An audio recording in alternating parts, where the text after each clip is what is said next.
Everybody knows the moon's made of cheese. The moon. You know, that big crater-filled sphere in the sky. Everyone knows about the moon, but how much would it cost to replace it with cheese? Firstly, the surface area of the moon is 14.6 million square miles.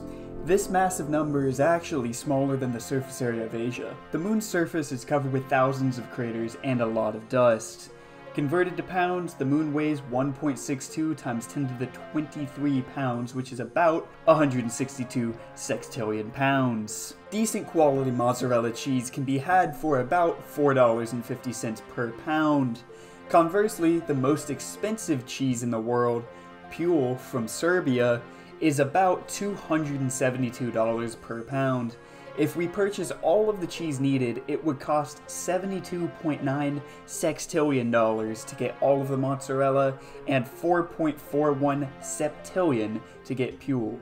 In addition to all this, we must account for the cost of getting our cheese into space. According to NASA, it cost about $10,000 to put 1 pound of matter into Earth's orbit. If we multiply the mass of the moon times this $10,000, we get $162 septillion. Now, adding all of this together, the cost of replacing the moon with mozzarella cheese is 162.0729 times 10 to the 24th, which is about $162.1 septillion. For reference, there are 1.5 septillion grains of sand in the Sahara Desert. Disregarding the other issues with completing this task in real life, the moon reaches highs of 260 degrees Fahrenheit and lows of negative 280 degrees.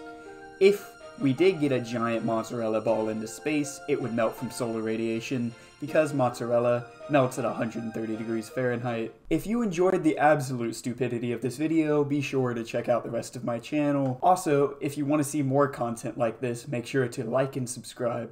And tell me some more ideas of what I should calculate down in the comments. Peace.